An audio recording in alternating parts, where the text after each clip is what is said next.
West Indies Cricket, Caribbean Cricket Podcast. West Indies Cricket, Caribbean Cricket Podcast. Yes, ladies and gentlemen, welcome back to another edition of the Caribbean Cricket Podcast live call-in show. I'm one half of the Caribbean Cricket Podcast, Machel St. Patrick Hewitt, and I apologise for the delay in starting this show off. I was actually umming and ahhing. Don't know if you can tell it in my voice, but I've got that. I thought it was hay fever, but I think I've actually got some kind of cold or flu. So I'm struggling out here. So this will definitely be a short show today because my bed is calling me. But I promised the call-in show would happen today, so we're gonna go ahead with it. A Friday night. I've been experimenting recently in terms of nights to do this on. We've done a Wednesday night, we've done a Thursday night, we've done a Tuesday, we've done a Monday, and now randomly a Friday. And so far, based on pulling the numbers and stuff, Monday still seems to be the most popular day to do it on. Granted, we've never done a weekend call-in show, so who knows if a weekend would be better or not. But big up everybody who's joined in the live thus far. Plenty of things to talk about. Is there really? I mean, I've just I was about to say I've just finished watching the Jamaica versus Barbados bus out league game, but I fell asleep during it. So I watched most of the Jamaica innings. I watched most of the Barbados innings, then just fell asleep. The thing is, the breakout league is let's be honest. The breakout league is boring. it's really boring. When I watch the games, so I've seen someone send me a message. When I watch the games, more time I fall asleep during them. That's not that's not to denigrate any of the players. That's not to say that the players aren't trying, but it's just boring. It's not the most thrilling version of 2020 cricket around. So the last few games that I've watched, I've literally fallen asleep, and it's always the same thing. I just prop up two cushions and I go, "Oh, let me just try watch this match from a side position." And as soon as I lay down on the cushions, I'm just asleep. Then I can't stay awake for all of these breakout league games. It's long for me.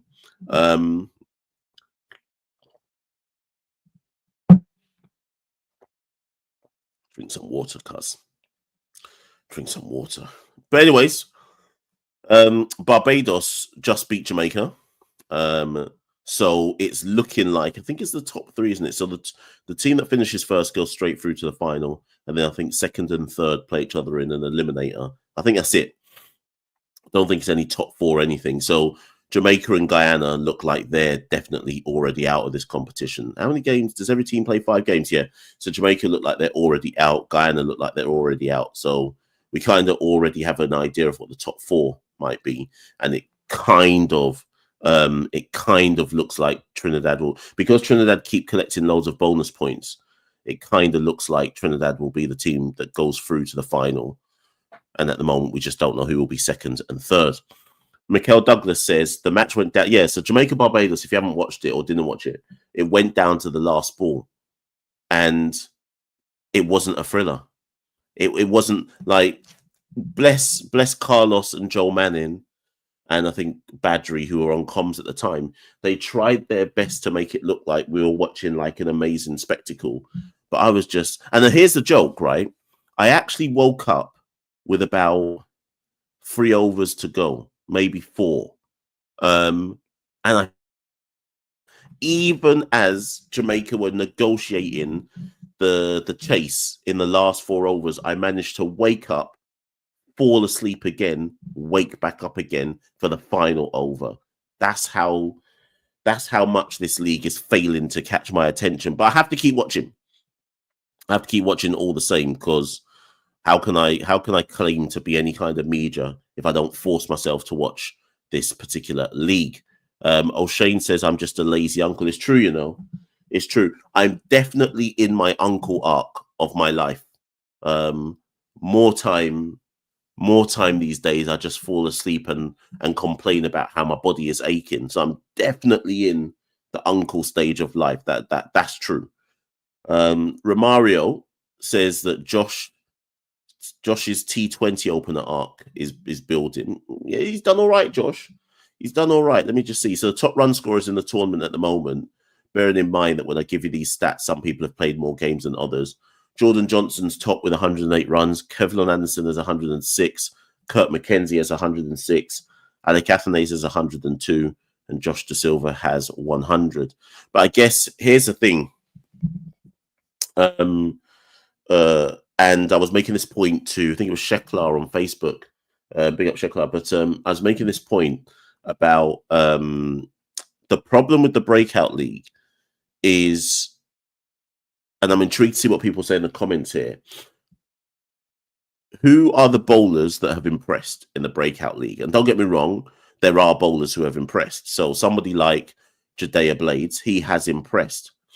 But where the spinners are concerned, I am very reluctant to say if a spinner has been really good, because the batting for me has been so Super 50-esque that it's possible for any spinner to basically bowl economically or take a couple of wickets for not many runs. So it's really, really hard to say, and that spinner has definitively stood out, because they're not facing batting that really even knows how to negotiate spin. Now, like I said, Zishan Matara, let's take this last game. Zishan Matara is a good leg spinner. He's 18, 19 years old. He looks like he's got potential. He just bowled in that Jamaica game. He just bowled 4 overs, 2 for, was it 15 or something? Javar Royal bowled 4 overs, 2 for 15 when Jamaica were bowling. And I was just watching it going, okay, this is good and it's super economical and your figures look really great. But how much of this is on the batting? And this is why it's so hard to assess. This is why in a league like this, you can't just go off numbers. So for example, check this out. The most wickets in the tournament so far. First is Jadea Blades with 7. Now, I think he's genuinely been good. Second, Niall Smith with 6. He hasn't been that good. Johan Lane has got 6. He's been good. Junior Sinclair has 5. Like, he's been all right. And Joshua James has 5, and he's been pelting. Do you see what I mean? So it's really hard to, if you were Darren Sammy and Avanesh and you were looking at this tournament and you were trying to identify that one player who's got the X factor who you might want to put on your developmental list for the future men's senior T20 side, it's like searching, when like those, what's that thing called? Is it called mudlarking? Are you not familiar with mudlarking? When you go around with a net in the mud and you're trying to find like something super, super valuable in the mud, like a piece of gold or whatever it might be, or something super valuable, right? That's what it feels like in this Breakout League, where you're just shaking the net and you're sieving it and you're like, is there a piece of gold? Is there something valuable in amongst all of this shit? Can you find it? Can you sieve for it and find it? Oh, nothing there. Let me dip back in the water again. And you're trying to find something super precious. That's what it feels like. That's what it feels like. Again, people might say, "Oh, Mash, you're out of order. You're exaggerating." That's what it feels like to me when I'm watching this tournament, and I will continue to watch out of love for West Indies cricket and out of love for the game and out of love for the desire to see some genuine talent come through. But boy, it's tough.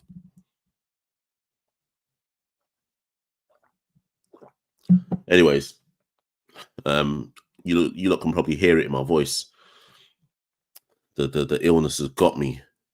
The uncle illness has got me. I need some white spirits. I need to splash rum on my chest. I need to splash rum on my chest and go to my bed, Anyways, what did you lot think of Michael Clarke's bowling, by the way? I shouldn't really go any further than that because I don't want to criticize the Ute man, but okay, let me tell you the reason why I'm saying this. Earlier on in the tournament, before Joshua James, so Obama says, what's the situation with Joshua James? Earlier on in the tournament, before Joshua James got done for pelting, loads of people had messaged me, not loads, but enough, had private messaged me and said, Mash, I don't think Joshua James's action is clean. And I watched it. I watched the action. I was like, yeah, his action's fucked. Like, they need to call him, right? But I refused to tweet about it, and I refused to talk about it on our YouTube channels. Maybe I should have done. I just don't know. And the crowd can tell me. I don't know the ethics of, and I don't feel truly comfortable talking about when I believe a player is pelting. So I thought that Joshua James was pelting, but I didn't think. And this, but sorry, start again. I thought Joshua James was pelting before West Indies gave the official announcement that it was pelting, but I didn't feel comfortable calling out the fact that I thought it was pelting. I just don't. I don't see what the net positive is there from somebody claiming to be based in media saying, look at this guy's action. I'd rather the cricket authorities see the obvious first and then I'll talk on it. So yeah, I don't know. So that's kind of how I feel with it. Obviously, Samson for Guyana has also today West Indies released another press release saying that Samson for Guyana has been banned from bowling because he's also pelting. I watched today's game between Jamaica and Barbados, and I thought at times in that game that I just thought there was some pelting going on. But do you know what the bigger question? Do you know what the bigger question is? What does that show about the coaching in the region? Joshua James hasn't just started pelting. Josh didn't suddenly just get to breakout league. Samson didn't suddenly just get to breakout league and decide, I'm going to pelt the ball. At some point in their development, someone has to have noticed that the action looks like it might be a pelt action. So what does that say about our developmental structures and coaching at the grassroots level that this wasn't called or noticed before they got on the main stage? And you know why this has been noticed now? Because the tournament's on ESPN, so you can't hide. You can't hide. So James played in our first class championship just gone, right, for Trinidad. And yeah, James has been in the academy, right? You mean to tell me no one noticed till now? Obviously, our first class championship is only shown on YouTube. So I can understand that if you've got an action where you're pelting, nobody notices on YouTube. But on big ESPN, live TV, global coverage, you can't pelt and hope to get away with it. Ask Sunil Narain. Okay, there's only certain circumstances and certain situations where you can pelt and get away with it. I'm not saying Sunil is a pelter, but obviously Sunil has had his action called before, and lots of people have various different arguments about why Sunil never came back to international cricket. So yeah, I don't think Josh James and is it Quinton Sampson? I don't think that's his name. I don't think those two are the only two pelting in the tournament. But like I say, I think the bigger question is what does that say then about the about development in the region or lack thereof? I don't know. So there's that. What else has happened in the last time since I did a show? Women's T20 Blaze, that should have started yesterday. Actually, let me go on the West Indies main page. I swear it was starting on the 1st. Maybe I've got the dates wrong. Oh no, it starts tomorrow. Sorry, it looks like it starts tomorrow. I thought the matches started yesterday. So let me just check 1 second, people. Wait, what? Yeah, it did. See, I knew. Oh my. See, look what I'm talking about. So the T20 Blaze started yesterday. I knew it. Sorry. Obviously, I did know because I just said to you, I thought it started yesterday. But I don't remember it being like. I don't remember seeing any games advertised anywhere. So yesterday, is it on YouTube? Are the games on YouTube? Has anyone caught any of the games? Are they on YouTube at all? So, anyways, yesterday it's obviously it's a T20 Blaze. They've all been played in Arnos Vale. So Jamaica beat Windward Islands women. Windward Islands women made 85 in 18.3 overs, and Jamaica chased it down in 15. Let me look at that match right now, because I wonder if there's a point. Yep, look at this. So people, check this out. Oh, yeah, the kids at school have given me that school germs. You know, they got me. School germs have got me down horrendous right now. I'm struggling big time. It's Bank Holiday Monday in the UK, right? So we've got a 3-day weekend. Every time I get a holiday in this country, the school kids make sure that they've mashed me up completely to the point where I can't get out of my bed. I am struggling, Cuzzy, I'm struggling out here. Yuck. How greedy. Let me blow my nose, people. Let me put myself on mute and blow my nose.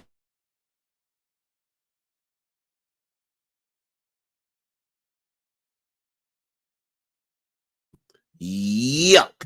How snotty. Right. Okay. So check this out.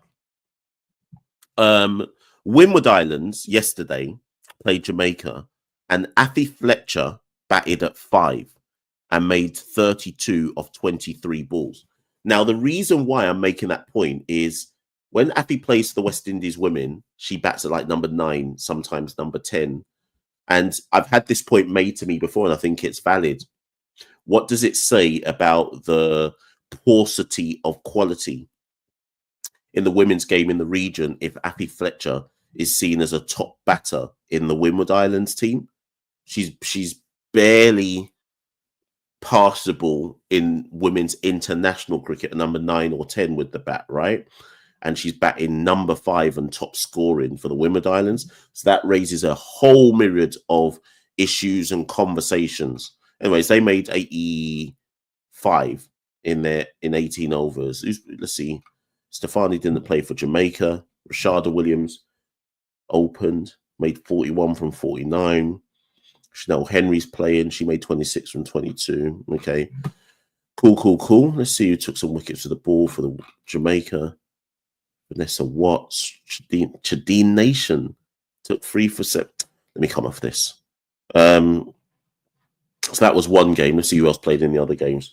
Barbados versus Trinidad. So Trinidad batted first and made 114 for 7 of their 20 overs, and Barbados were bowled out for 78 in 17 overs. And then Leeward Islands played Guyana. Leeward's made 88 for 7 in 20 overs, and Guyana chased it down in 18 overs. So, like I say, I didn't watch the matches on YouTube. I forgot the tournament had started yesterday. But based on the scorecards, it obviously raises a whole myriad of questions, as ever, about the quality of the play and the tournament. Just looking at if anybody stood out with bat or ball in any of these particular matches. Anisa Mohammed still playing. Interesting. So if Anisa Mohammed's still playing for Trinidad, I wonder if she'll come out of international retirement. I mean, she won't, but I just wonder if it's crossed her mind.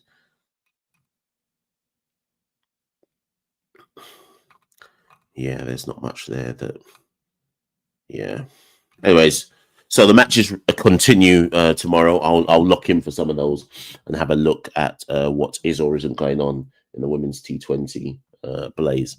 Right, anyways, it's a live call-in show, so technically I should put the link in. That's 18 minutes of me waffling along. Before I put the link in, though, people, first I should have a word from our new official partners and sponsors of the Caribbean Cricket Podcast, Parlay Pros. If you're unfamiliar, Parlay Pros are an organization in Trinidad who operate AI is a bit too reductive. They operate a sports high-tech algorithm that pulls all of the lines, data, numbers across a myriad of sports, the NBA, the Major League Baseball, the WNBA, the NHL. They're soon going to add cricket on there as well, and obviously football, NFL, etc. And they basically, through their data algorithm, high-tech data algorithm. They pull all of the numbers, crunch all of the numbers, and guide you to the best particular lines that you, if you are somebody who likes to have a sport bet, the best particular lines and the ones that have the highest value based on all of the numbers around those particular matches. Like I say, Parlay Pros reached out to us, a company in Trinidad. They reached out to us and said, listen, we'd really love to partner with you. We love the fact that you've got a Caribbean audience. The Caribbean Cricket Podcast literally takes in the audience all across the Caribbean, one of the few platforms that covers West Indies cricket that can truly claim to have the whole Caribbean that listens to it, as well as the diaspora in the United States, United Kingdom, Canada, etc. When I pull all the numbers, like, we literally have a true Caribbean home-based and diaspora audience. So they were like, listen, we love the fact that you truly lock in and have the eyes and ears of the Caribbean. We'd love to partner with you. So we've entered into a bit of a partnership. Some call it sponsorship. Here's a bit of a word from our sponsors so you can understand what it is that they do. And should you choose to get involved, I explain it in the video that you're about to see. You can click the link in the descriptor below, which just reminds me I need to put the descriptor in. I'll put the link in a minute. And yeah, if you want to get involved, then get involved, people. Have you ever wanted access to a sophisticated sports analytical tool? One that allows you to study trends, patterns, lines on all your favorite teams and players in your chosen sport, whether that be the NBA, the NFL, the NBL, the WNBA, or any other sport for that matter. Parlay Pros are the right bet for you. Data-driven insights that allow you to flutter on sports without simple guesswork. Should you want to know more? Just click the link in the descriptor below and join that WhatsApp group chat to learn more about what you can gain from joining Parlay Pros. But as ever, Caribbean Cricket Podcasts, we don't do things, we don't tell you to have to do something. We always say that whatever you choose to do, make that your choice based on the clear information in front of you. If you want to elevate your sports betting experience to a whole new level, Parlay Pros are your guys. But whatever you do, always do things responsibly. You don't know, people. Caribbean Cricket Podcasts and Parlay Pros. We're out here. Yeah. One day they should clone my voice and just say, you know what, this Machel St. Patrick Hewitt, he's got that true radio advertiser's voice. Hey, people who want me to do voiceovers, just send me a DM, send me a private message, and I'll do the voiceover for your company. You know, I got that real voiceover voice when when the time is necessary. Anyways, listen, people, it's a call-in show, so let's put the link in the thing. I am sweating out here, you know, and I'm not sweating because it's hot. I'm sweating because I'm ill. I know Mars Errol knows what I'm talking about. You know, those kids have finished me. They have actually finished me. They got me out here shivering and sweating like I'm in multiple joule temperatures. It's mad for me right now. You lot don't even know this live call-in show. It can't continue. It can't continue like this. I need to go to my bed. Anyways, people, before I take in the first few callers, links in the chat, people, press the link if you want to come on. Before I take in the first few callers, I just need to put the link for Parlay Pros in, because I just remembered as I was playing the link for Parlay Pros, I was like, wait a minute, did I even put the link in the chat? So let me just do that now. Hopefully that works. Let me just save that. So yeah, if you want to be, hopefully that's worked, people. So if you want to join up to Parlay Pros, there is a WhatsApp group link in the chat. Now you might say, why is there a WhatsApp chat link there? The reason why there's a WhatsApp chat link, people, is because you don't need to, we're not telling you to go straight onto the website and sign up to Parlay Pros. We don't believe that's the right thing to do. What we believe is you should hear from them as a company, hear what they're all about. So within that link that you press, you get to speak to the founders of the company and work out if it's something that you want to get involved in or sign up for, and you get to understand what they do, what it's all about, and then make your decision. And that was part of kind of the deal and the conversation that we had, that it was never going to be something that's like, oh, we're in partnership with this lot, go and sign up. No, you need to have all of the information first before you choose to make any informed decision about what your next steps are. So the WhatsApp link does not mean you are signing up to anything. It's just to find out more about what it's all to do with, and then it's up to you what you do from there. But big up Parlay Pros and big up for the partnership. Let's get into it anyways. Obama Prosper is in the background. He's going to be the first caller for today. If you want to join the live call-in show, people, the link is in the chat. By all means, press it, etc. Let's get into it. Let's bring Obama on. 1 second. Yes, Obama, how you doing? Good afternoon, Machel. How are you? I'm good, thank you. Not gonna lie, I didn't expect to be first. I expected Fireball to beat me today. The first call, but somehow we made it. I don't think Fireball's here today. So anyone who wants to talk before Fireball, now is your time to come on the show. Just press the link. But anyways, Obama, what do you want to say? Anyway, yeah. So well, obviously we know the T20 breakout league started, and I have a couple points I'd like to ask your opinion on that. The first thing I'd like to ask is, what do you think about it so far? Good question. So it's definitely.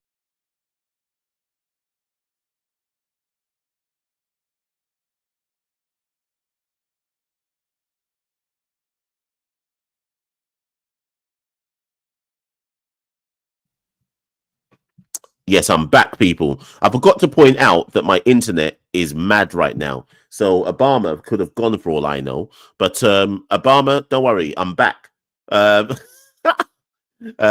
forgot, if any of you watched my last video, you'll know that the internet was sketchy. The workers have come out to my area and messed up the internet. So it's at the moment it's chipping in and out. But I think I'm back. Hopefully everyone can hear me again. Let me just unmute Obama to see if he's there. Obama, unmute yourself, please. Oh yeah, you're still there. Oh yeah, you have me thinking it was me, bro. Went to check my internet. If it freezes again, it's me. But anyways, let me answer Obama's question, people. Lest the show freezes again. What do I think of the breakout league?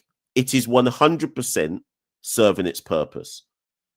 The whole point and tagline of the league was for the next layer of players below CPL, under a certain age group, so under 30, and a lot of young developmental players. It was about giving them the opportunity to play proper team.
Oh, bomber clot. Oh, rasclot. This flipping internet. Anyways, I'm back, people. I'm back. Internet decided live show can't happen. The internet knows that I'm down bad right now. It's because I started calling out the breakout league. Anyways, people, I think Obama's still there, but I'm back now, people. So let me try finish my answer before internet decides to chip me out one more time. So has the league served its purpose? Yes, in so much as if the tagline and if the raison d'etre for the formation of the league was to look at the next lower layer of players under the age of 30 who don't have formal T20 experience, if the point of the league was to develop something for those players to therefore develop their T20 skills, to therefore find the next T20 talent in the region, I don't think you can criticize the tournament on that basis, right? And if you've been listening carefully, people, Nikhil and Joel and a few others have mentioned at several points that 18 of the players in the Breakout League are guaranteed to get a contract in this year's CPL. So obviously, that was obviously part of the agreements and the discussions between Cricket West Indies and CPL in terms of the next developmental phase. They've also changed the rules for this year's CPL in that no longer is it you must pick 2 emerging players, and between those 2 emerging players, they've got to play at least 5 of the 10 games in CPL. They've finally changed the rules and said that when you pick one of these breakout league players, they must play.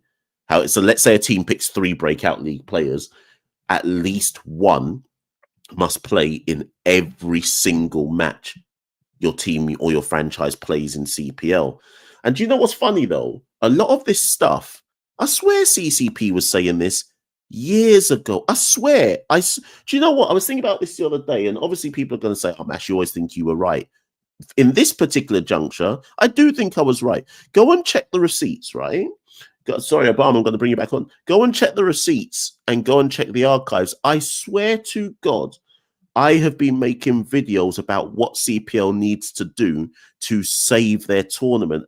And I swear this year they're basically implementing things that I was talking about 2 years ago. I swear to God, unless I'm mistaken. But when I went back and watched some videos that I did, I was like, hold on. They're just doing what I said they should be doing now. Anyways, so Obama, to answer your question, is the tournament serving its purpose? Yes. However, that is a different answer to, is the tournament good? The answer to that question is no. The standard is horrible. The fielding is horrible. Most of the batting is Super 50 batting. It's horrible. But then maybe we should be expecting it to be horrible because a lot of these players haven't played enough T20 cricket to even understand what T20 batting is all about beyond just swiping. But anyways, Obama, come back in, man. If you're still there, come back in. Yeah, I'm here. So, in terms of like points I'd like to make, I like the fact that not many spinners are dominated in the sense that most of the top wicket, I think currently all the top wicket takers are pacers, and I like that because we know that right now Moti and Akil are the main T20 spinners. So I like the fact that there are more pacers putting their hands up. So I guess I'd ask you, what do you think of some of the top wicket takers? So like someone like a Jediah Blades or Nathan Edward who took a 5 last night. What do we think of them? Good question. I think what Jediah Blades has shown in this tournament so far is why Darren Sammy called him up for that ODI against Bangladesh. They've clearly identified early that Jediah Blades has something about him. Obviously, he's a left-arm pacer, but it's not just the fact he's a left-arm pacer. It's the fact he's able to move the ball away he's got the in-swinger and he's got the out-swinger. He's also got the change of pace. So this is what I'm saying. You almost have to, and I don't say this because Jediah is the top wicket taker in the tournament. I think with someone like Jediah Blades, you can look with your eyes and he just passes the eye test. Just looking at him, he passes the eye test of somebody who has some raw skills that you can develop. That doesn't mean that he now makes the jump into a West Indies team, but it certainly does mean that he has something about him. Nathan Edwards-Pfeiffer was impressive. Again, left arm seamer. He offers that left arm angle and variation. I think the wicket he took where he bowled down Kadima Lane, I was super impressed by that. The ability to get that to in swing, get the in ducker in on Kadima Lane. Johan Lane has been super tidy. So it's good. It's good to see that we got some young pacers putting their hands up. My issue, though, Obama, is the batters. Have we really seen any batters that stand out? Well, Kevin Anderson, I would say, at least has shown that he can play T20 cricket, and I like that because what it does is it basically tells the Amazon Warriors, Kevin Anderson basically tells them, hey, I'm here and I can play as a number 3. So play me, give me more experience. I like Wickham. That 6 is something he made I like the fact that both of them that I mentioned can at least play spin well. They're at least competent against his spin. So it's not like if the two of them, and that's why I think those two are the main ones we're looking at, because what you see happening is when Kevin Anderson gets to stay and he actually manipulates the spin, him and Wickham, one, they have the sweeps, they have the reverse sweep, and they rotate strike well. So I like that from the two of them. I like Cheyenne Brathwaite. I mean, the technique is weird in the sense that it reminds me a bit of Rahul Tripathi. Everybody who's watched IPL they would know who I'm talking about, or in the sense that, like, when he's standing, he moves around the crease a lot, and his entire body moves with the bat. But I like the fact that he was able to find gaps in the field for that 8-5. I don't think he's an opener, so I don't like the fact that all of a sudden they shifted him up to opener. I think he's better as probably as a number 5 because he has a strike rate to be that. But other point would be, well, I like those are some of the batters I do like. And Adrian Shukwa, well, I mean, when he played 1 innings, but he's looking all right. Kirk McKenzie's done well. Obviously, we know Josh De Silva. He's doing well for himself as well as Ali Catanese. So I like the fact that basically the batters who weren't always getting a look in CPL, like De Silva and Catanese, they're taking.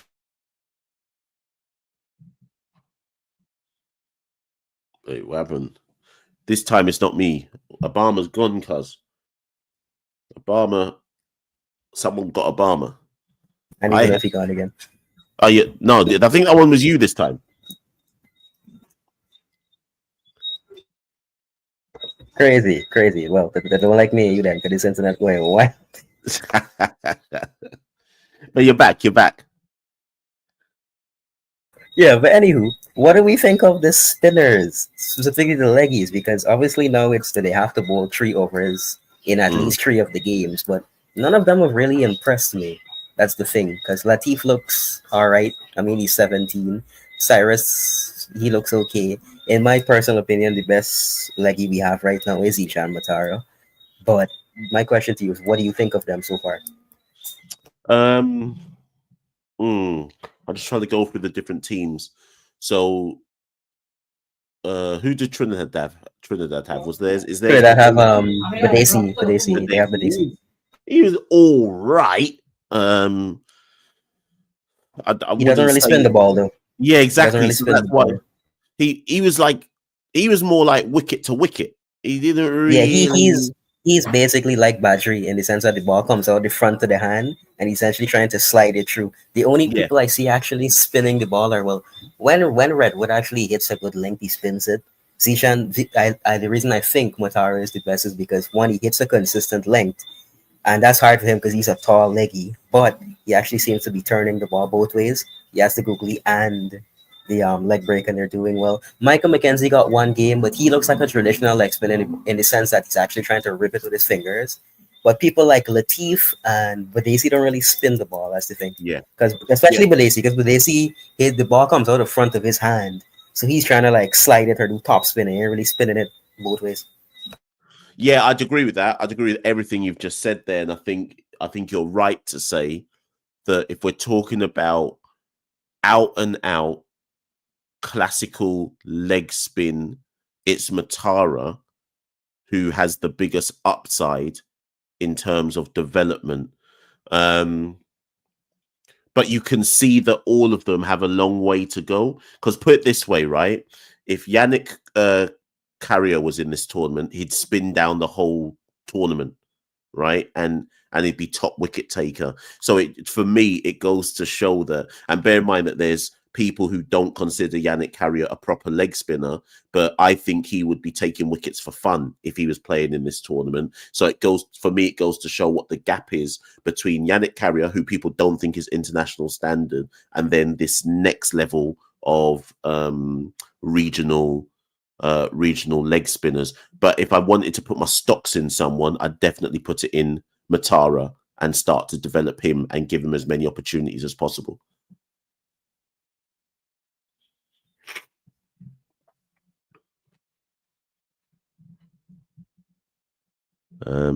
Whilst we I don't know if Obama's still there, but it's a good point from Shekhar, who was mentioning Shekhar earlier on.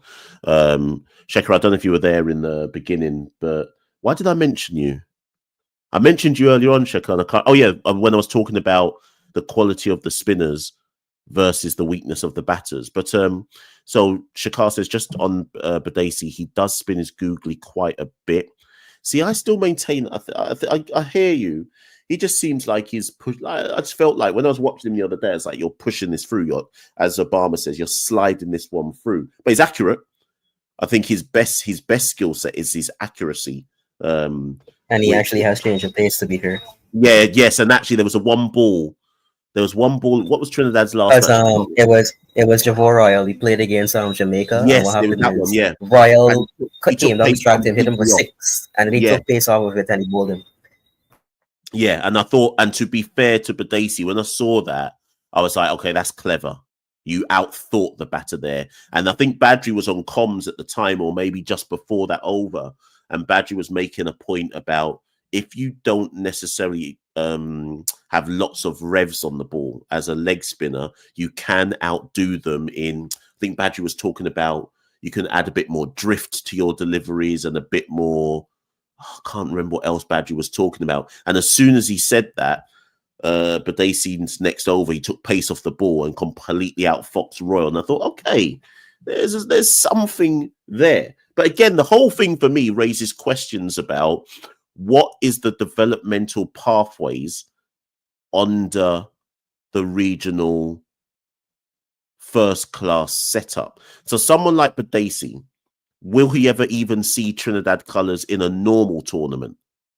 And Matara, if he's not playing for CCC, will he ever see a Barbados team? No, not anytime soon. So when people criticize the existence of CCC, it kind of has to be there. And if it's not there, we certainly need to have some kind of West Indies best of the rest side in all of our regional championships, because otherwise a lot of these players just disappear because there's nothing for them to play in. And actually, Obama, I don't know what you think about this point. Somebody who I can't remember said, I think I said this in one of my last videos, said that we should have a equivalent of a breakout league in all of our formats. So, for example, when we have Super 50, we should have an equivalent breakout Super 50 for all those players in the region who just don't have any cricket to play. And won't get. I agree with that. I agree with that. And what I think they should do if we are to do that is essentially do what we do with the CPL teams and tell the regional teams that you have to pick at least one of these guys from each team so that they get the top flight exposure, but also get to continue playing the, you can say, second level of what is our equivalent to our regional games. For sure. Any other points, Babama? Oh, yeah. Last point before I go. I guess my only question is, what do we think about the batters barely crossing the strike rate of 100? Well, someone has got a stat for this. I don't know if Trini Werewolf is in the live today, and I feel like he's the guy who's got the stat. Osprey's in the chat. Osprey's in the Discord group. Osprey, can you remember what the stat is? But Obama, I think the stat, and for anybody obviously who's in the live right now, I think the stat we pulled the other day was that 70% of the batters in the tournament haven't reached 100 strike rate. It was something like that. I don't know if Osprey's the one who's going to be able to remind me of what the number is. That's frustrating as a West Indian, I'm not going to lie. Yeah, especially because in the global game, we're known as big six hitters. I know it feels like we don't have any. genuine six hitters anymore. And that's what's been interesting to me. I mean, we've seen some sixes, but it's not even like we haven't seen that many what I call proper T20 innings. And when I say proper ones, I mean like explosive, going at 170 plus type innings or 150 plus type innings, right? We've seen like, so today, for example, I think Kadima Lane scored 38 off 30, and I think Jordan Johnson scored 40. I think Jordan Johnson scored something like maybe 30 off 40 off 30, but we're not seeing like you know when Cheyenne Brathwaite did like he scored like 80 odd off 40 balls.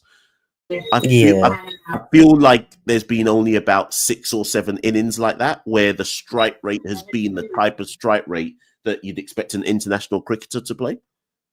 Yeah, because most of the people who are actually having strikers are like 130, 140. There's no big like 160. And if you have a striker at 160, you're like a tail ender. The only genuine people I see having that is like Joshua James, because he's generally doing sixes, and then like Joshua Bishop, but nobody else really. Yeah, so that again, that kind of. I mean, we can't be too critical.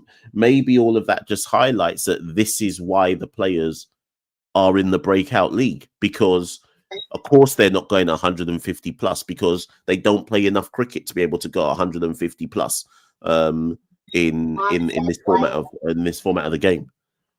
Yeah, I agree with that. I guess the only thing that I would want to see is that the best players from here go to be developed properly.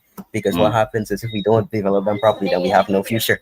Because this is the youth. This is what we call the youth man. So we need to develop them. But anyways, that's basically my points for now. So I'm gonna leave you be, Mash. To enjoy the weekend.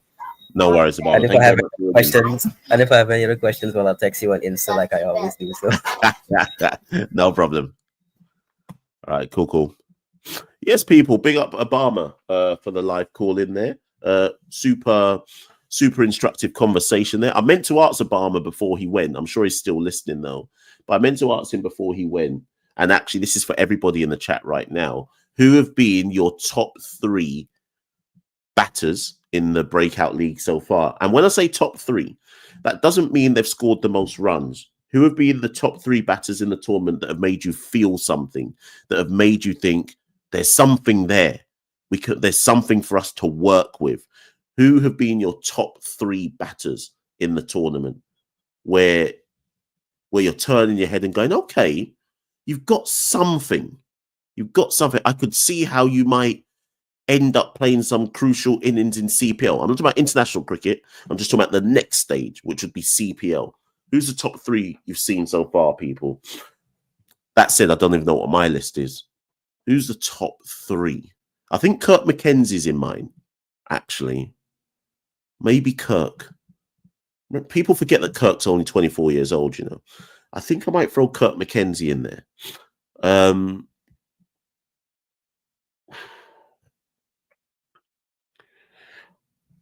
feel like Kofi James deserves a mention, only because I think Kofi actually understands what you're supposed to do. Like, so Kofi, not saying Kofi always will make runs, but Kofi seems to understand what a T20 opener is supposed to do. And this is why I'm saying it's not necessarily about the volume of runs we're talking about here.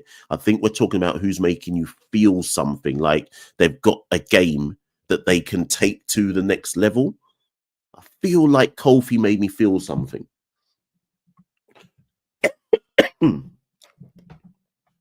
So Manav makes the point that I'm trying to make here. Kofi plays according to the role given to him. I'm not sure how many players you can say for certain are playing the role. Kofi 100% understands his role. So that's kind of what I'm getting at there.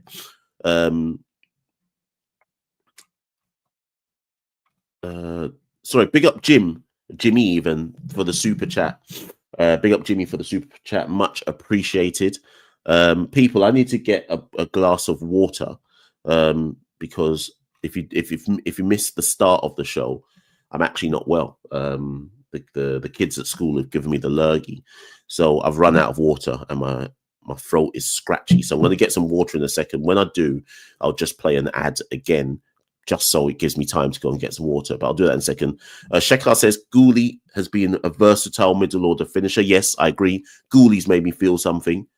If Jid Gouli could get over his injury woes, I feel like with Jid, every time he looks like he's on a run, whether that be in first class cricket, Super 50, he then gets injured and then he's out and then he has to find his form back again. But I've liked some stuff that Jid has done for certain. Wickham looks like he's a good, Obama mentioned Wickham, plays spin well. Kevlon. I know Kevlon scored runs. I know Kevlon has scored. So Kevlon's my question mark here because he's definitely scored runs.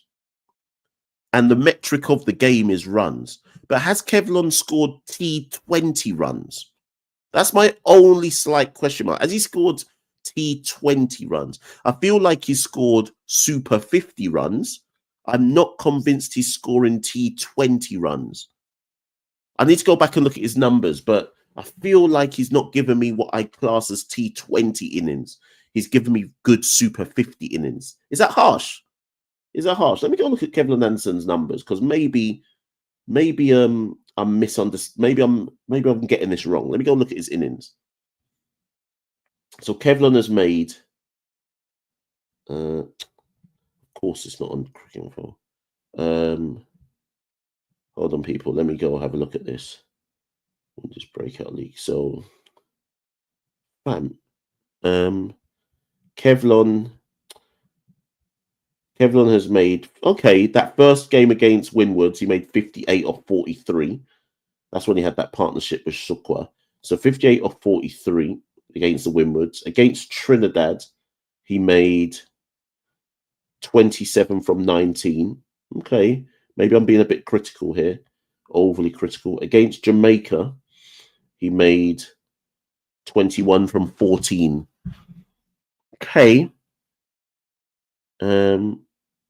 Okay, I hear you lot. I hear you. It's not moving me too much, but I hear you. The game this evening, by the way, is Leeward Islands versus Trinidad, which should be a good game because they're clearly the best two teams in the tournament. So that game starts in about half an hour. So this live needs to lock off in about 20 minutes. I might watch the first innings of that, then go to my bed. I need to sweat out this cold, cuz. Anyways, Ian, I can see Ian in the background wanting to come on. Ian, give me a second. I'm going to bring you on in a sec. I just need to go and get a glass of water. So I'm just going to quickly play the Parlay Pros ad again, people, just so it gives me enough of a break to go and get this water. I will be back, people, in about 30 seconds. Have you ever wanted access to a sophisticated sports analytical tool? One that allows you to study trends, patterns, lines on all your favorite teams and players in your chosen sport, whether that be the NBA, the NFL, the NBL, the WNBA, or any other sport for that matter. Parlay Pros are the right bet for you. Data-driven insights that allow you to flutter on sports without simple guesswork. Should you want to know more? Just click the link in the descriptor below and join that WhatsApp group chat to learn more about what you can gain from joining Parlay Pros. But as ever, Caribbean Cricket Podcasts, we don't do things. We don't tell you to have to do something. We always say that whatever you choose to do, make that your choice based on the clear information in front of you. If you want to elevate your sports betting experience to a whole new level, Parlay Pros are your guys.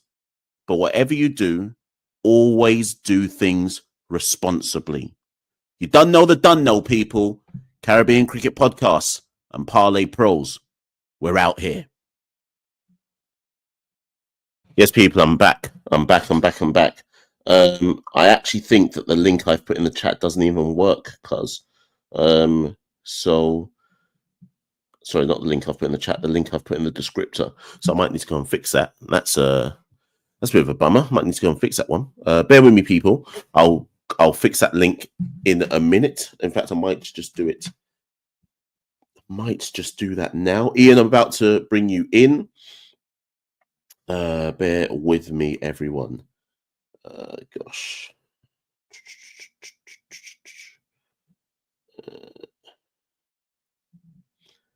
Okay, how do I do this now?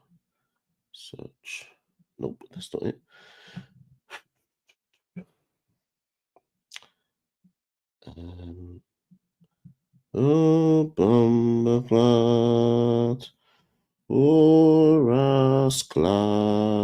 Anyone who's interested in clicking the link, you might need to bear with me whilst I fix it. I should have done this before the show. I completely forgot. Here we go. Right, this is the one. Right. Copy link. Okay.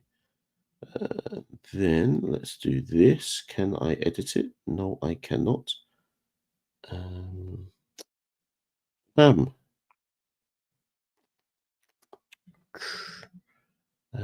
Live chat. Listen, for now, I've put the link to the WhatsApp group in the live chat, and I'll fix that. Later, and I'll fix it in the descriptor later, because otherwise I'll take too much time up trying to sort it out. Let's bring Ian on to the show. Yes, Ian, how you doing? Well, I thought Ian was coming onto the show, but Ian is not here. Ian, are you with us? Ian must have gone away. I'll fix it in the descriptor later. Yes, Ian, are you there? Otherwise, I'll take too much time up trying to sort it out. Let's bring Ian on to the show.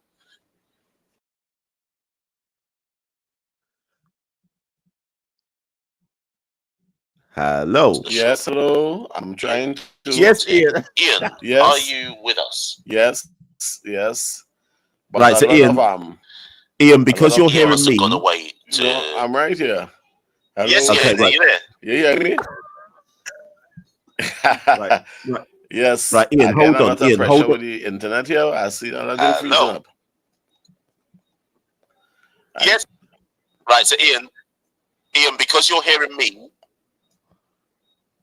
Yes, okay, right. Yes, I'm hearing you. Right, Ian, don't respond. Don't respond to anything I'm about to say. Don't respond, because everybody can hear me on your audio, right? So so what's gonna happen now is I'm gonna stop talking, and you're gonna, because you're hearing me on your audio, the reverb, every time I stop talking, I'm just gonna mute myself, and then you just talk, and then mute yourself when you're finished.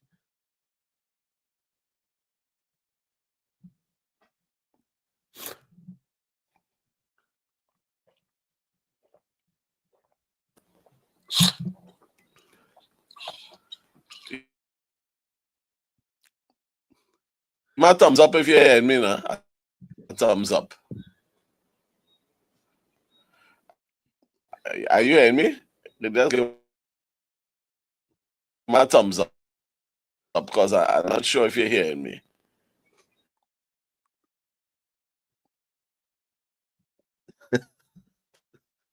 Ian, can you see my thumbs up? Yes or no?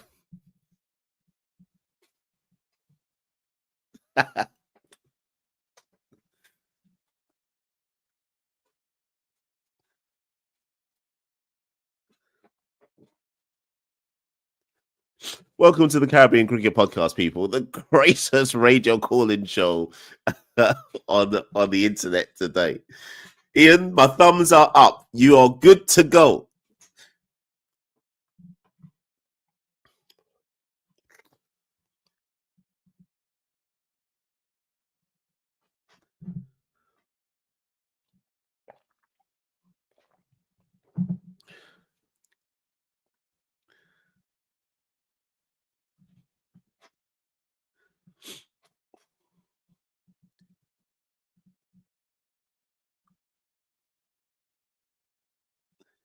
This is the greatest thing I've ever been part of in my life.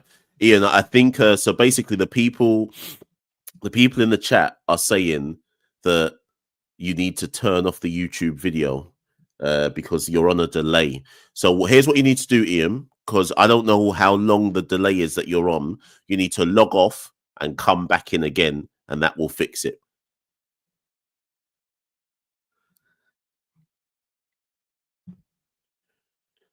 the thing is, Ian's gonna hear me say that in about 10 minutes' time. In the meantime, this is what we're stuck with right now. So in 10 minutes' time, Ian, when you hear this, you need to log off and come back into the show again.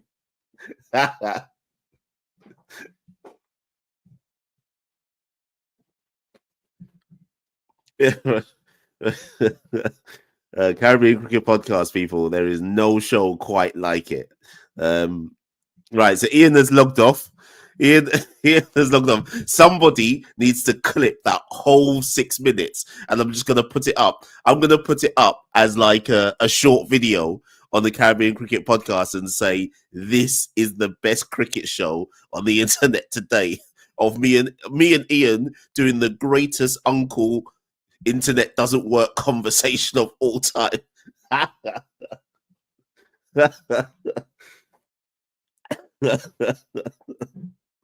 Oh god, I'm ill, you know. I'm actually ill. Like my forehead is sweating. I've got that real like school holiday illness. And Fireball's just come on. And Fireball said, "What did Ian say?" Ian didn't say anything. Fireball. He was on like a 5-minute delay to everything I was saying. It's one of the greatest interchanges of modern internet history.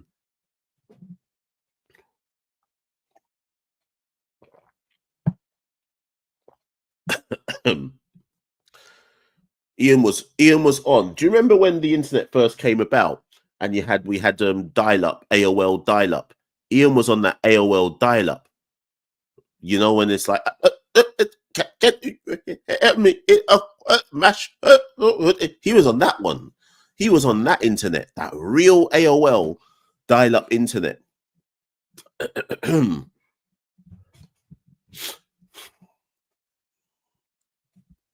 Anyways, I don't know if Ian's going to come back. I told Ian to log out and come back in again.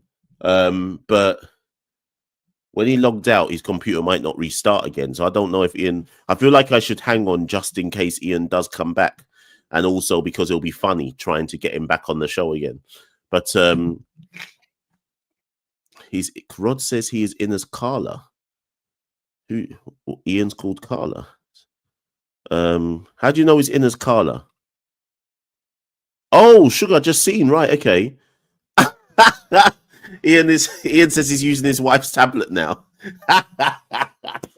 All right, Caribbean Cricket Podcast live call-in show. It's the greatest thing of all time, you know. Ian said, "Let me go get my wife's tablet and come back into the show." Right, Ian, I'm going to put the link. I'm going to put the link back in the chat in a second. Bear with me, Ian. There's a new caller though. God, I'm so ill.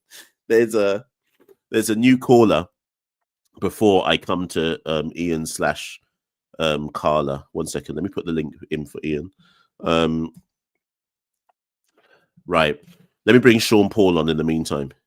Yes, Sean. Hey, Mash. Good night, everyone. Caribbean Cricket Podcast Massive. It's your boy Bigfoot. I knew it was you, know. As soon as I saw Sean Paul, I was like, this has to be Bigfoot. Okay, I'm not going to be too long today. I have 3 questions. Mm-hmm. How soon can we expect the white ball team for the tour of Ireland? That's number 1. Number 2, any words about the captain for the test team as yet? And number 3, when we'll be getting the test team squad from you and Santoki? Okay, let's deal with number 1. So the first ODI against Ireland is on the 21st of May, which is essentially we are 19 days away. Yeah, we're 3 weeks away. Now on Evan Lewis's Instagram this morning or today, someone sent this to me. Evan is posted a picture of him packing his West Indies bag for West Indies duty. So we can assume that Evan Lewis is being named in that West Indies ODI squad to go to Ireland. You have to read between the lines and assume that's what that's about. So if Evan Lewis is packing his bags, getting ready for West Indies duty, I would assume the West Indies ODI squad is going to be named next week for Ireland. So I would say look out for that squad being named probably halfway through next week, maybe Wednesday, ahead of the Ireland tour. So that's what I'd say for that one. 2, the captain. I don't think we are going to get told who the West Indies Test captain is until the A-team series starts against South Africa, because by the time the A-team series starts against South Africa, based on who is selected for that A-team series, will essentially tell us, one way or the other, it will tell us who is or isn't in consideration for the captaincy. So, if, for example, Josh Da Silva is picked in that A-team series against South Africa and he is the captain for it, he may well end up being the captain for the West Indies Test side. I don't like that. Feels like a bit of a leap to say that, but I just think that that series will be instructive to understand what direction they're going in for the Test squad. So I think the captain will be named somewhere in and around that A-team series. And what was the last question? Oh, the squad for Australia. Yeah. We haven't thought about it yet, probably because I think we're both waiting to see what is the makeup of the A squad. Because I don't think you can name a West Indies Test squad for Australia without knowing who they're looking. Like if that A squad has some of our Test players in, so let's say for example the A-team squad. In fact, but then hold on. Actually, hold on. Here's the problem, Bigfoot. When that A-team series starts against South Africa, let me just check something. It goes on. Yeah, the unofficial Test matches against South Africa go on at the same time as the West Indies T20 side is in England. And the ODI side, the ODI tour and the T20 tour of England and Ireland goes on at the same time as that A-team series against South Africa. So that already makes you wonder who's in that A-team series and what does that mean for the Australia selection. So I think there's too many question marks before you can just name a potential West Indies squad against Australia, because there's a lot of moving parts. Okay, thank you very much, Marsh. And one final question. If Shamar Joseph shin splint injuries acts up again or comes into consideration after the IPL, do you think West Indies will pull the plug and give Anderson Phillip a call up again? Or Martino mainly? I think Phillip is the next in line. And remember, because Phillip's actually playing county cricket right now. So automatically that means he's ahead of everybody else in the pecking order. So he will have more cricket in his legs than anybody else and at a competitive level of cricket. So I think if anyone gets injured, it's Anderson Phillip next. Okay, thank you very much. Have a good night. No worries. Cool. See you soon. Yes, people. Actually, and speaking of Anderson Phillip, Ian, I'm coming to you next. You'll be the last caller for the day. Speaking of Anderson Phillip, let me just check something, because there's county cricket matches started today. Let me see if Sussex or Lancashire were playing. So Lancashire were batting today, so Phillip wouldn't have bowled. But let me just see. He's not even in the squad, actually. He's not even in their squad today. So that's something. I didn't wonder. Oh, he got dropped. Interesting. Maybe his late arrival to England and visa issues means he's not hit the ground running. Let's see how he did. So he's played 2 matches for Lancashire so far. Against Northants, he took 2 for 99. And against Leicestershire, he took none for 70. And he's not playing in this 3rd game.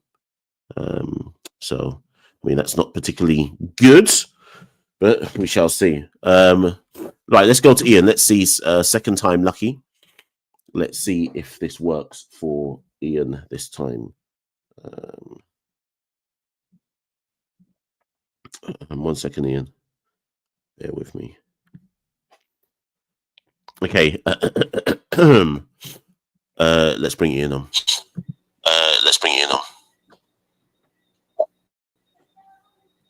Hello. Yes, Hello. Ian. Hi, are you hearing me? Yes, hello. I'm hearing you, Ian. I'm hearing you.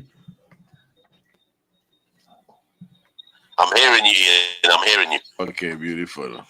Right, so I think a little bit of the problems solved here. I think my battery was low, so it wasn't working the way it should work. The tablet. Understood. Yeah, there's no charging it. Right, well, okay. So I hear now. Well, I just enjoyed the breakout league. Well, things going good for Trinidad and Tobago so far. Unfortunately, they call our pace bowler for Pelton. That was very unfortunate. You know. But I think my main thing is I'm trying to understand, kind of shifting it, what's going on with Guyana and these players objecting to what the referee said. What's your view on that? Okay, so Ian, I'm going to answer this, but you need to mute yourself whilst I answer this. Brilliant. Right. So Ian has muted himself whilst I answer this, people, which is great because it means that we won't hear my reverb on Ian's mic. So Ian, whilst I'm talking, the reason why you're not hearing me reply to you straight away is because I'm mindful of everyone can hear my voice back on your mic. So that's why I'm trying not to say anything. So if you just mute yourself when I talk, it's perfect. So I think Ian raises a very good point, people. This is actually a very, very important point that Ian's raising. And I've spoken to a lot of my Guyanese cricket friends about this. When the Guyana cricketers got home, back to Guyana, as we understand it, based on the press release put out from the GCB, they have now decided to take or present a case to the Guyana High Court against, I presume it's against Cricket West Indies, the umpires. For I again, without knowing the exact terminology, but I presume they're going to place some kind of challenge to something like you have besmirched our name in public, and they're going to seek damages. Now, I am just going to give an answer based on what the press release says, and I'm not using any other information other than what everybody can read for themselves in the GCB press release. Now, in the GCB press release, it says that the players felt that they were pressured into pleading guilty, right? And they said that the match referee presented them with two options: plead guilty and take a fine, or go to a hearing and probably face a fine and a ban. And they felt pressured into option number one. Now, I am not saying that there is no merit to Kevin Anderson's case and Vasami Permol's case. There may well be merit. And in the Guyana High Court, particularly when politics starts to happen, they probably will win the case and there'll be damages paid, etc., etc. But what I think is going on right here is, and I'm no lawyer. If there's anybody in the chat who's actually a lawyer and understands the legacies terms and all the right terminology, I think this is going to be one of those cases where they are found, where they win the case based on technicalities, right? So something like the match referee did not follow the correct protocol, and therefore they are right to bring this case to the High Court and they will win. However, if that's what happens, nowhere in the verdict will it say that they didn't tamper with the ball. So this, I think it's going to be one of those cases where they win it, but not with any verdict that actually proves that they didn't tamper the ball, if that makes sense. And I think the thing that bothers me the most about the GCB press release is that the umpires on the ground for the Guyana-Trinidad game, one of them certainly, and if not both, was from Jamaica, right? The match referee was from Trinidad. In the GCB press release, it makes a point of saying the Trinidadian match referee. it doesn't make a point of saying that the umpires are from Jamaica. It doesn't make any reference to the nationality of the umpires, which makes me think that, again, this is a very parochial anti-Trinidad sentiment that is going on here, like something along the lines of those Trinis teeth us out and they're trying to make us look bad. Now, I'm not from Trinidad and Tobago. I'm not from Guyana. I have no horse in this race, but I am very suspicious about the nature of the case that the GCB has put out there via their press release in conjunction, I assume, with the players. And Ian, before I tell you to unmute yourself and come back to you, the final thing I would just say is this. If you give me two options as a player, option one is you take a fine. You say you're guilty and take a fine. Option two is you go to a hearing, but risk the fact that you might get a fine and a ban. If I'm innocent and I know in my heart I've not done anything, I'm still going to the hearing because I never did anything. A man can't pressure me to say, just take the fine, because if I know I didn't do anything, I'm not just taking the fine. I'm going through the method that proves I was innocent. It's not too dissimilar to when, if any of you have ever committed a crime, when a lawyer says to you, I've not, by the way, but it's not too dissimilar to when a lawyer says to you, right, you might as well plead guilty because the punishment you'll get is community service. Whereas if you try to challenge it and go to the jury, you run the risk of actually being found guilty for something you didn't do. Like, what would you lot do? Me personally, if I didn't do anything, I'm not saying I'm guilty of anything. No man can tell me to say, just plead guilty. But then again, I wasn't in a situation. Ian, over to you. Unmute yourself and let's talk.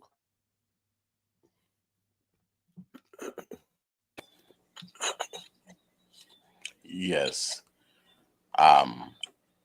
I found it, well, what's going on is unprecedented. So it'll be very interesting to see how this whole thing pans out. As to, I mean, I never heard this before. I mean, I never heard something like this reaching court. You know, I thought that was settled and we were moving forward. So I was really amazed, right? And you know the kind of little relationship with Trinidad and Tobago and Guyana, in that we remember when Puran was in the wicket and we had a whole set of people line up and 18 overs, 2 more to go in the 2020 and lights went out. You know, and we here in Trinidad, we try to give the benefit of the doubt. But sometimes, you know, you feel kind of like, well, what is really going on, you know? Because, I mean, Guyana have always brought out a lot of great cricketers, you know, and I have known Guyana to have Roy Fredericks and some of the best, Clive Lloyd and all that. So I have no problem with Guyana. In fact, I would say, even when Hetty came out, I had really liked Hetty and still hope for the best, that, you know, he would well perform and do well. So I have no problem against the Guyanese per se. But I know there's some kind of rift within the whole, what you call it, I don't know, it had some issue and two boards didn't make me, but I can't remember exactly what it is, but it doesn't seem to have a kind of unity in the whole, the Caribbean stuff, you understand? It looked like it have some kind of rift among the West Indies. Don't know how we gonna go forward in the cricket if we can't settle our differences. So I will go mute now and you can probably tell me what are your thoughts on that? Yeah, I agree. I agree. I think the wider issue here is that we, for the longest while now in West Indies cricket, probably ever since Dave Cameron stopped being Cricket West Indies president. So what's that, 2019? Since Cameron stopped being Cricket West Indies president, there has been a pattern in West Indies cricket where the BCA, the Barbados Cricket Association, and the GCB, the Guyana Cricket Board, always find something to try and sue West Indies cricket over, or make up a big song and dance against West Indies cricket, or pull out of negotiations or don't turn up to meetings and do another cuss in their media. So I'm kind of used to, if it feels like that within the GCB, if things don't go their way, they just use it as a pretext to try and hit back at Cricket West Indies. So I just see this incident as the latest version of them hitting back at Cricket West Indies. The bigger question, though, for me is what jurisdiction does the Guyana High Court have over Cricket West Indies in this particular scenario? And I don't know the answer to that, but that's actually the big, because obviously the players are going to win. They've taken the case to the Guyana High Court. They're going to win the case. Whatever their case is, they're going to win it. But how does the jurisdiction work here over Cricket West Indies exactly? And that needs to be explained. But I think, Ian, ultimately, this story is going to run and run. I suspect that the players will ultimately get damages paid out from it. But I would like Cricket West Indies to be robust in their response to it, because if the players end up winning the case and they get damages, what then?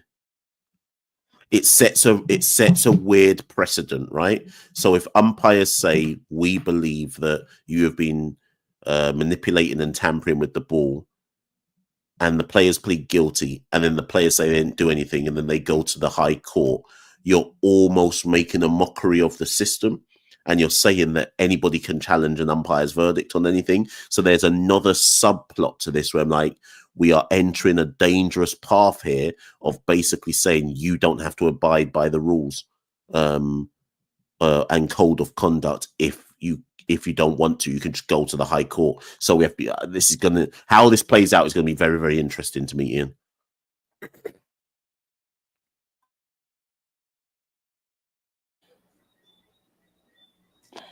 Yes.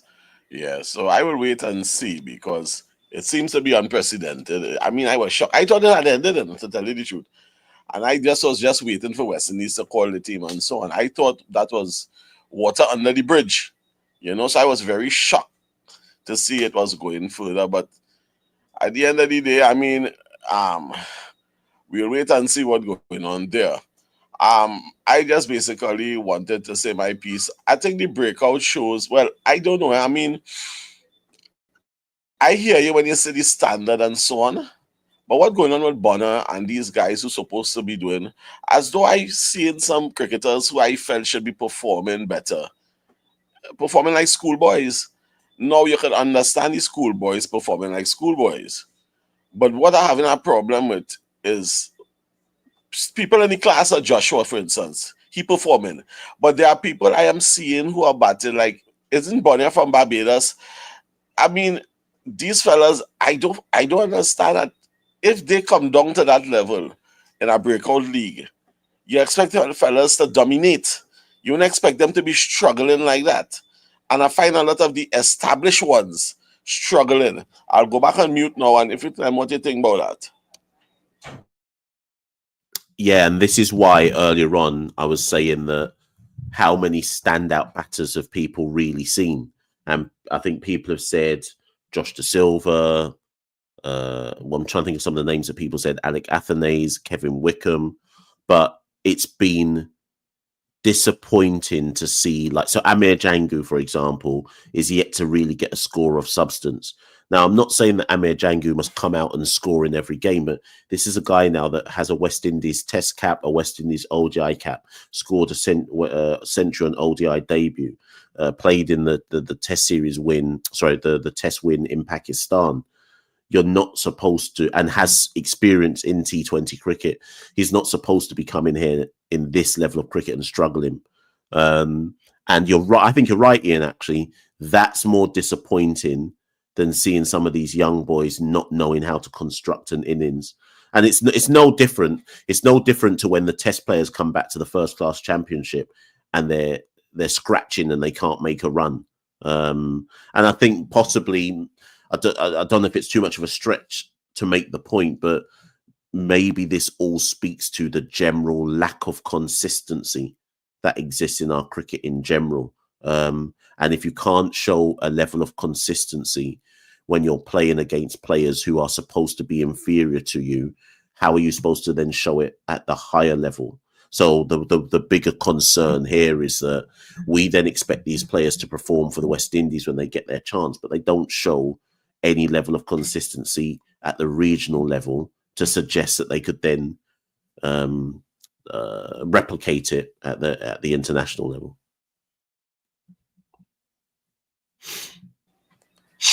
Yeah. Okay, so before I leave, I guess I was looking at Django, and what I found, he got out with carelessness, because I mean, if you're going at a ball wide, your body should come across. You shouldn't be going at a ball wide and you're stretching where you're not close enough to the ball. And these are the kind of foolish outs he getting. And I think he need to check himself and do something today and really try to establish himself as a reliable white ball player. Right? He did well with the 50 overs. But now with these guys, he's supposed to be dominating. He's not supposed to be failing every time he comes in. He's struggling. I'm not accepting that. I'm not accepting that from Django. I want him to do better. Cooley doing better than him. Cooley. And I mean, Cooley is performing, I would think, very well for limited over. But I expect, before I leave, this is my last point, that all those players who have tasted T20 cricket at CPL level and at other levels need to get serious and perform and stop wasting time, because they're supposed to be the leaders in this league. So I leave it like that. And well, when they say I wouldn't respond again, I close it off for that. Thank you very much, Ian, for ringing in. Listen, Ian, thank you so much for ringing in. Much appreciated. Obviously, you've been on the show before, but much appreciated for coming back in again. And I think that's a pertinent point that Ian raises people to finish the show off. Every player who's got experience at a higher level, like Josh, should be dominating this breakout league, because the gap between the inexperienced players and the Josh De Silvas of the world is huge. It's as big as the gap between Josh De Silva playing at international level and someone like I don't know, like a Rishabh Pant, right? So the gap between Josh De Silva and Rishabh Pant at the international level should be the gap between Josh De Silva and all the youth men who are playing in the breakout league. So what Josh is doing is what he's supposed to be doing when he's playing against all of these youth men, in the same way how Rishabh Pant overperforms in relation to Josh De Silva at the international level, right? So I make Ian right. There's levels to this, and it's important that the established players show that there's levels to this. But anyways, Ian, thank you very much for ringing in. Ian was the last caller of the day, people. Thank you, Ian. I'm just going to remove you there. I'm going to call the show there, people, because one, it's gone longer than I thought it would. Two, I think that Leeward Islands Trinidad game has now started in the breakout league. Leeward Islands, I think Machel said, yeah, so Leeward Islands won the toss and they've chosen to bowl against Trinidad. So I'm sure some of you are watching that right now. I might watch about 20 minutes before I go to bed. But on the way out, people, please like the video, share the video, and subscribe to the Caribbean Cricket Podcast. We'll be back with some more content over the weekend. Santoki is commentating for the BBC tomorrow. Kent versus Middlesex at Lords. I'm at Grace Road on Sunday. I'm doing some commentary on Leicestershire versus Northants on Sunday on the BBC. So I'll be there for that game. And then, I booked if there's anybody in the UK, I booked my ticket to Ireland for the third ODI on Sunday, the 25th. So anyone who's, I don't know why they'd be listening, but anyone who's going to be in Ireland for that series, the ODIs, I will be in Ireland. I arrive in Ireland on Saturday, the 24th of May. I'm there for the game, obviously, on the 25th. Look out for some content, people, on that game. I'm going to try and get some interviews with Darren Sammy and so on and so forth.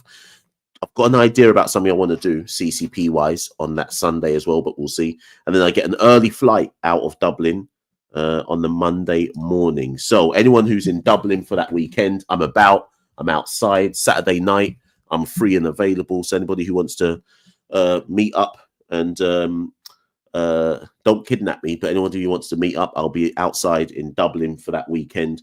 So let's conversate, people. But anyways, people, listen, I'm out of here. I'm going to go to my bed. I need to try and sleep off this sickness. Thank you so much as ever for joining the live call-in show. We'll be back soon with some more content. Like, share, and subscribe. We're on all the social media handles.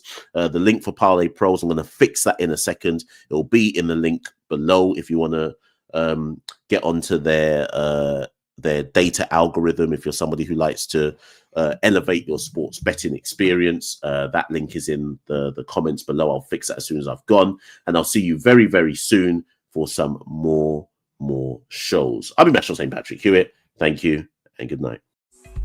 West Indies Cricket, Caribbean Cricket Podcast.